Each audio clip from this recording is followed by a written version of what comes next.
You're in a conversation and suddenly, she teases you. A coworker questions your idea. Someone you care about sighs just enough to make you doubt yourself. Your heart rate spikes. You laugh it off. But inside, you've already started negotiating your worth. That right there is frame loss. Carl Jung would call it the moment your center collapses under someone else's projection.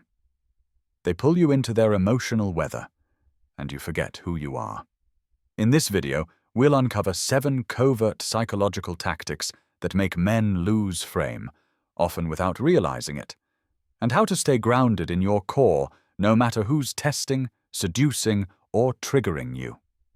Stay until the end for a simple 30-second recentering method that instantly brings you back to power. Understanding frame, Jung's definition. Frame isn't arrogance. It's not posturing. It's not dominance. And it's not pretending to be unbothered. Frame is the invisible boundary between your inner world and everyone else's emotional weather. It's the point where your values, your energy, and your self-perception stop being negotiable. Carl Jung might describe it as the natural authority that emerges once a man has integrated his shadow, the darker, unacknowledged parts of himself that he used to reject or overcompensate for.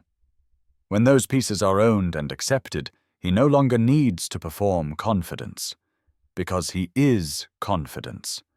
A man with a strong frame doesn't chase validation or fight for control. He doesn't need to win every exchange or prove every point.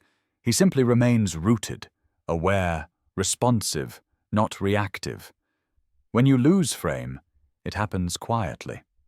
You get pulled into someone else's psychic field, and before you know it, their insecurity becomes your tension, their mood becomes your mission, and their chaos becomes your emotional command center. You start explaining yourself, justifying your choices, softening your truth to keep the peace. You think you're being kind or understanding, but what's actually happening is that you're abandoning your center, piece by piece. And here's the tricky part.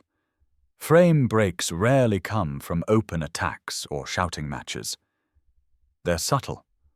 They come wrapped in humor, in silence, in affection, or in carefully timed guilt.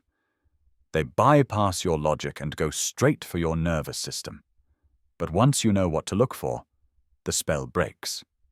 You stop reacting and start observing. So let's unpack the 7 covert tactics that make men lose frame, and how to pass each test, not by force, but by quiet strength. 1. The emotional spike trap. It always starts fast. You're talking calmly, maybe even casually, and then, boom. The tone shifts. The air tightens. They accuse, criticize, or suddenly raise their voice. You feel your pulse quicken. Your chest heats up. Your mind scrambles for the right response, something to defend yourself, to fix the misunderstanding, to restore peace.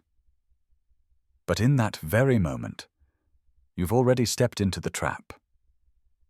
This is what I call the emotional spike trap. It's one of the oldest psychological tactics in the book, and it works because it hijacks your nervous system before you even realize what's happening. The goal isn't logic, it's control. When someone spikes the emotional tone, what they're really saying is, let's see if I can pull you out of your center.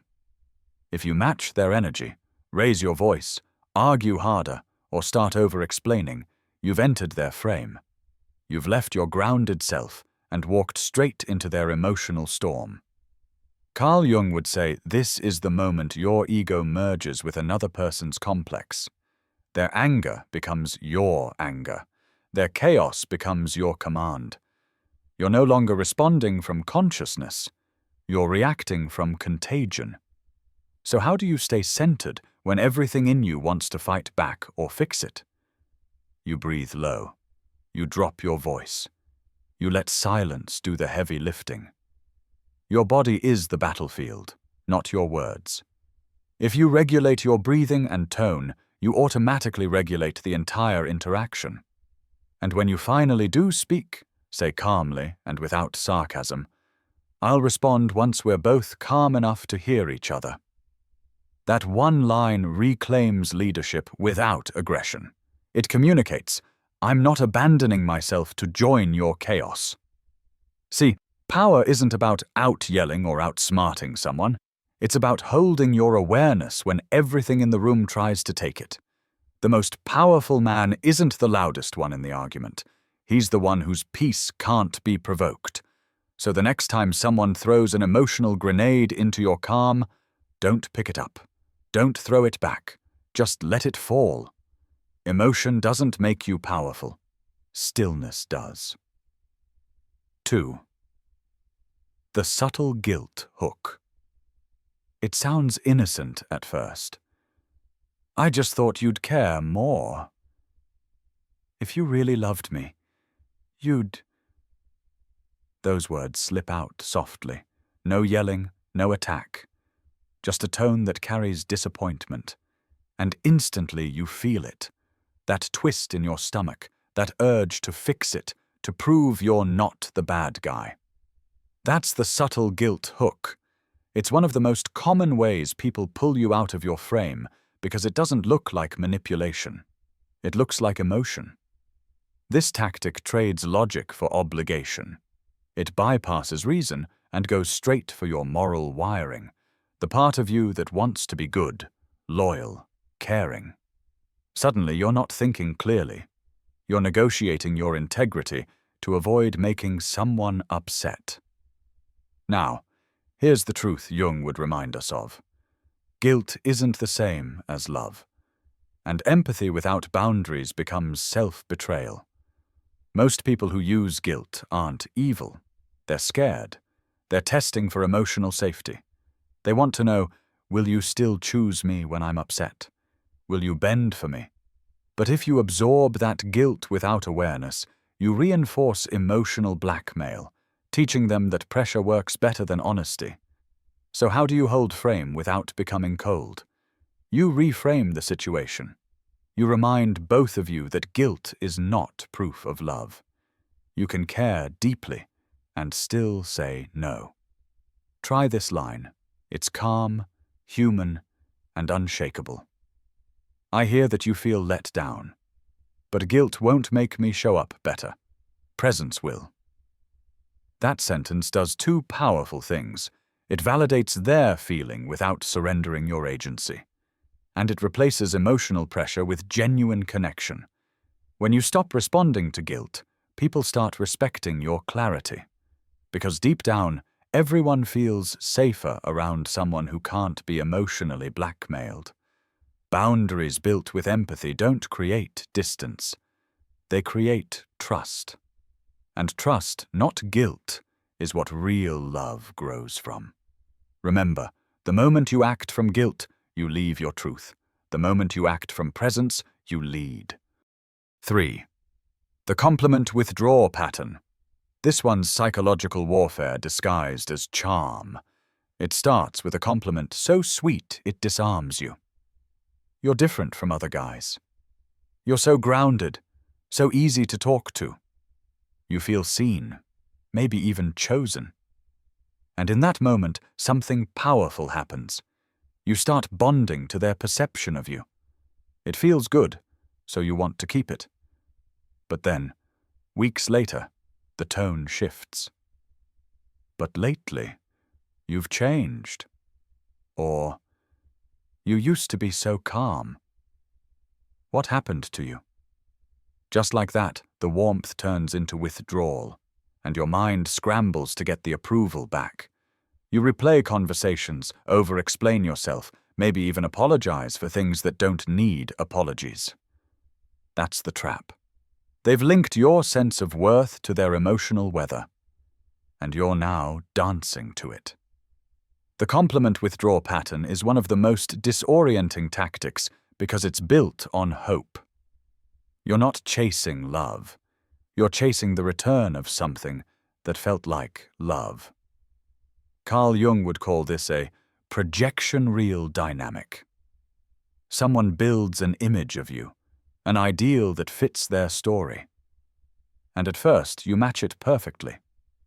But the moment you show depth, complexity, or growth that doesn't fit their script, they withdraw affection to punish the inconsistency. They're not relating to you, they're relating to the projection they created. And here's the truth. You can't stay authentic while performing for someone else's fantasy. Every time you try to get back to who they think you were, you step further away from who you actually are. So what do you do instead? You stop chasing the version of you that lives in someone else's mind. You let their withdrawal reveal their expectations, and you stop auditioning. When they say, "You've changed," you answer calmly, "I'm not here to perform consistency. I'm here to grow." That line disarms the game completely. It pulls you back into your own frame, into truth. Because real connection doesn't require you to stay the same. It evolves as you do. The moment you stop defending who you are, you reclaim your power. And the moment you stop needing someone's approval to feel worthy, you become untouchable. 4. The tiny test. Disguised as humor. It sounds harmless enough. A teasing remark, a sarcastic jab, a joke that lands just a little too sharp. Relax, it's just a joke. That's what they'll say when you pause for a second too long. But here's the truth. These tiny tests aren't about the words. They're about energy transfer. In that moment, they're not just testing your sense of humor. They're testing your center. Can they pull you off balance?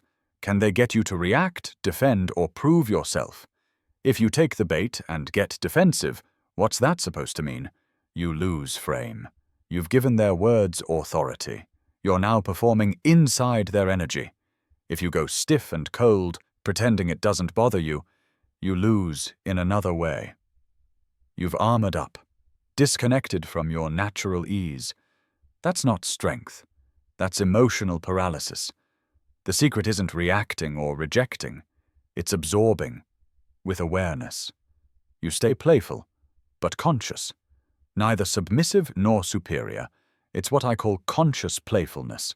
Because true confidence doesn't need to fight or freeze. It flows. Here's how it sounds in practice. They tease, "Wow, look who finally decided to show up on time." You smile, slight, calm, unbothered. You mirror the tone without hostility. "Yeah, figured I'd try being responsible for once." Don't get used to it. Then you pivot, change the topic, guide the energy somewhere real. "Anyway, how's your week been?" That's a frame move. You acknowledge the play, you keep your humor, and you lead the interaction back to depth. Carl Jung might say this is the difference between possessing consciousness and being possessed by reaction. You're aware of the energy exchange, but you're not absorbed by it. You stay the witness, not the weather. When people test you through sarcasm or teasing, they're often not trying to humiliate you. They're checking your emotional resilience. They want to know, can you hold your energy when poked? And when you meet humor with grounded warmth, instead of insecurity, you communicate something deeper than words.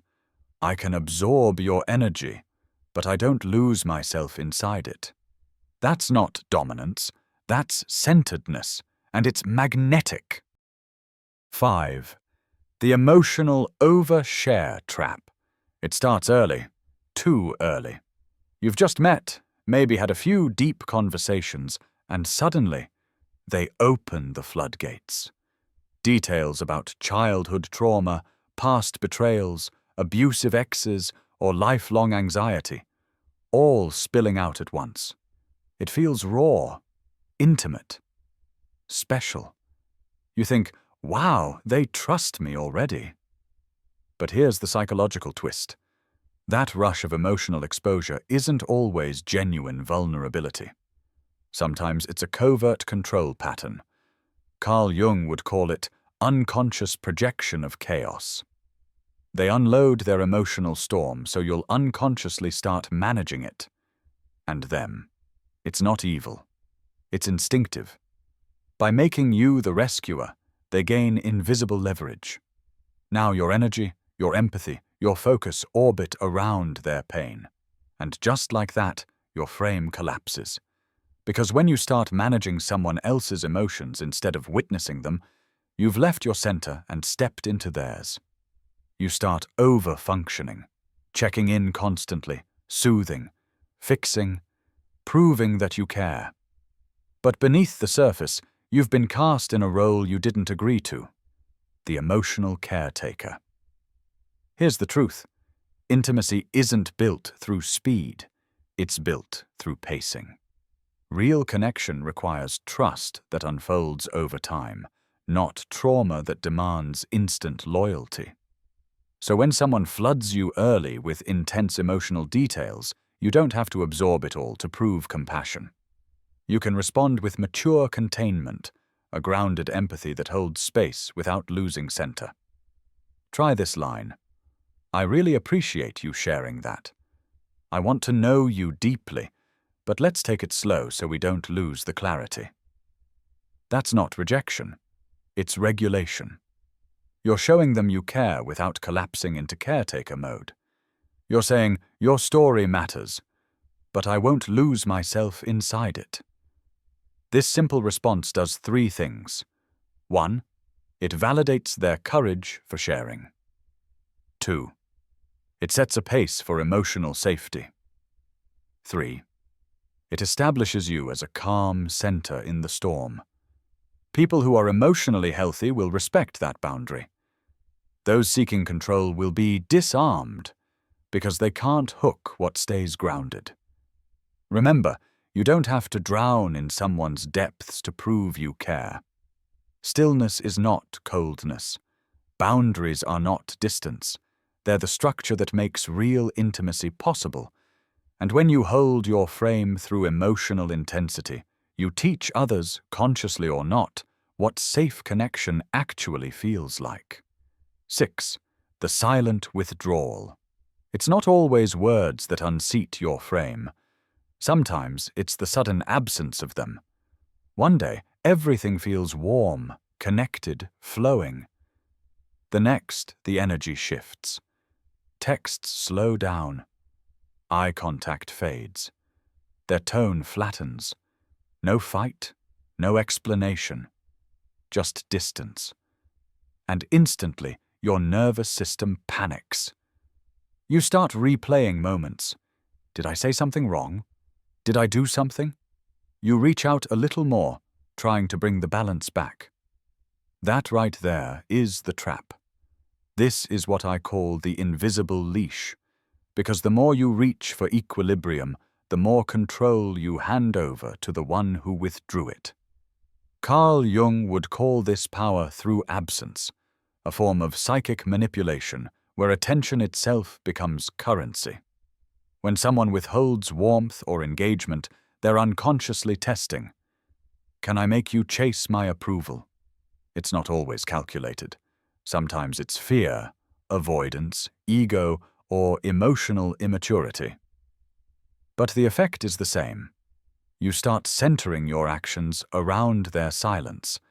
That's how strong men lose frame, by trying to fix what was never theirs to fix. Here's the counterintuitive truth. You don't correct disconnection by chasing it. You correct it by anchoring in your own stillness. Let absence reveal alignment. If the connection is genuine, space will clarify it. If it's built on control, silence will expose it. So instead of reacting with panic or protest, stay composed. If it's a relationship, you can say calmly, "When you pull back, I won't chase. I'll be here if you want connection, not control." That sentence is quiet power. It communicates self-respect without aggression, availability without desperation. It says, my peace isn't a negotiation tool. Because here's the secret Jung understood. The one who can sit with the void wins the invisible game. The person most comfortable in silence becomes the emotional gravity others orbit around. Your steadiness forces truth to surface. If they're authentic, they'll return with openness. If they're manipulative, they'll retreat even further, because control doesn't work on grounded energy. Either way, you've already won. When you stop chasing absence, you become presence itself.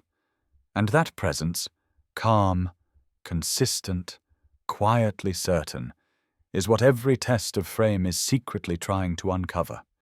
7. The crisis creation.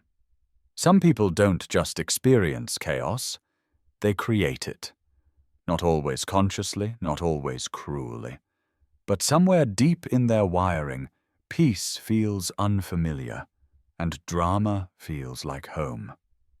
You'll know you're in this dynamic when the calm never lasts long. A missed call turns into panic. A text unanswered becomes betrayal. Or that classic phrase, "We need to talk." Suddenly the energy spikes. Their tone sharpens, their breathing quickens, and you're pulled into a storm you didn't start. Carl Jung would call this psychic inflation through crisis. A state where the ego feeds on intensity to avoid stillness. Because in stillness, the shadow appears. And for some, that's more terrifying than conflict. So they create noise to avoid seeing themselves. They turn every misunderstanding into a meltdown, every small issue into a test of loyalty, every quiet moment into proof something's wrong. If you're not aware, you'll get hooked by the urgency. Your own nervous system starts mirroring theirs. You jump to fix, to calm, to explain.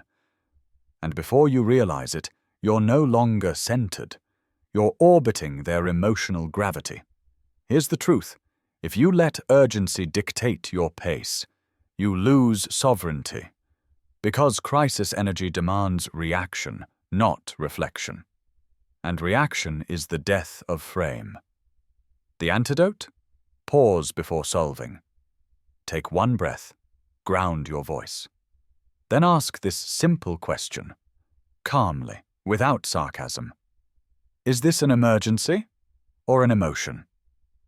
That single sentence changes everything.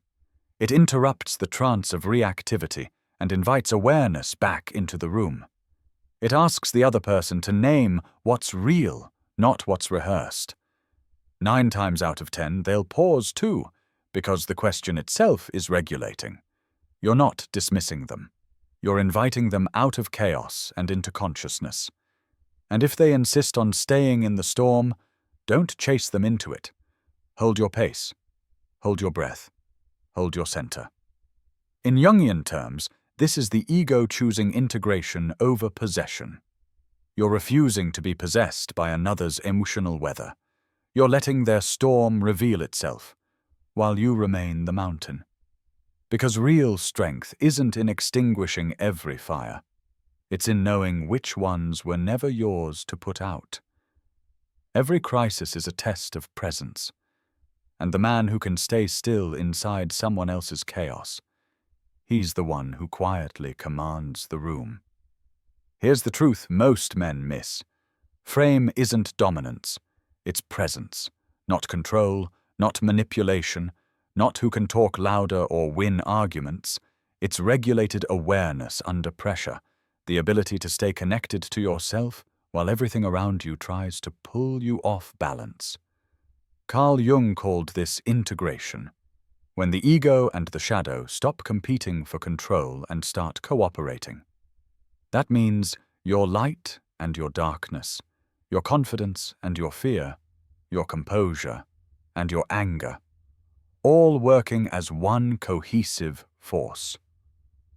Because frame isn't about pretending you're calm. It's about being so grounded in truth that even when emotion floods the room, you don't drown in it. Every time you resist the pull of emotional contagion, every time you choose silence over reactivity, breath over defense, awareness over panic, you're not suppressing your humanity. You're fortifying your psychic boundary. And here's the paradox. The world feels your calm as power, not because you're controlling others, but because you're no longer abandoning yourself. People sense when you're rooted. They feel it in your tone, your timing, your stillness. It's the difference between someone trying to be confident and someone who simply is. Jung believed that such presence creates what he called a field effect. Your centered energy unconsciously regulates the room. It invites others to match your state, without force, without words. That's why true leaders don't need to dominate. They don't need to win every exchange. They simply remain. And the longer you remain connected to your center, the more life stops being a battle of control and starts becoming a practice of consciousness. So remember this. Frame isn't something you hold against the world. It's something you hold within it. Every test, every projection, every emotional spike is not a threat. It's training. Each time you return to presence, you integrate a little more of yourself. Because the real power was never about control.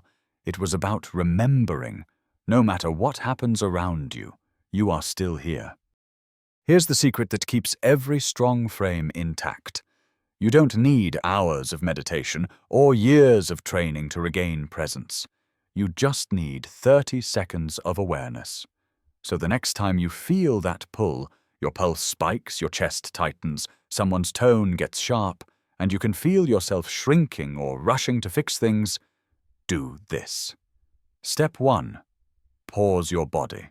Don't fidget, don't gesture, don't explain. Stillness signals power. When you stop moving, your body tells your mind, we are safe. Step 2. Exhale longer than you inhale.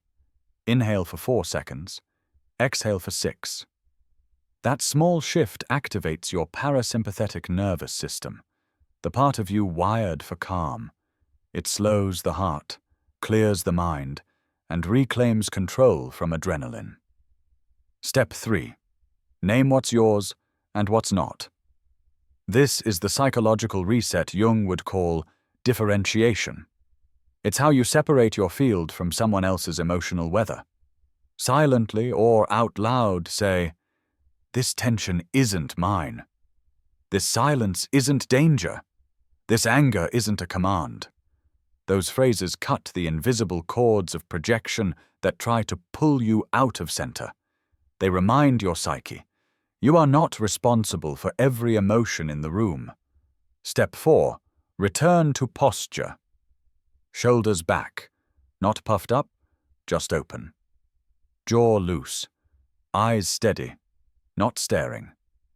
A grounded posture tells the body, we're not threatened, we're leading. And in that small reset, less than half a minute, your nervous system anchors back into presence. You move from reacting to responding, from defending to directing. Because the moment you remember that your awareness belongs to you, you stop being a passenger in someone else's storm. You become the calm they can't shake. That's frame. Not performance, not dominance, just mastery over your own inner state. 30 seconds, 4 steps, and you're back in power. In every interaction, whether it's with a partner, a friend, a co-worker. 2 nervous systems are silently negotiating leadership, not with words, not with logic, but through energy. The one that stays calm leads, not because it dominates, but because it remains conscious when the other loses center. That's what frame really is. It's not armor, it's awareness. It's not about proving strength. It's about staying connected to it. So the next time someone tests your patience, your worth, your presence, don't rush to fix, defend, or impress. Pause. Breathe. Let the storm pass through you without becoming part of it. Because when you stop fighting for control, you realize you never lost it in the first place. Carl Jung once said, The man who looks outward dreams. The man who looks inward awakens. That's the essence of holding frame. You stop reacting to the noise of the world and start responding from the stillness within it. Your calm doesn't make you passive, it makes you magnetic. People sense it, even if they can't explain it. They trust it, because it feels like safety. So carry this with you. When chaos rises, when energy spikes, when someone tries to pull you out of yourself, smile inwardly, breathe low, and return home to your center. That's where your true power lives, not in control over others, but in mastery over yourself. That's the awakened man Jung was pointing to, the one who doesn't lose himself, even when the world tries to take him.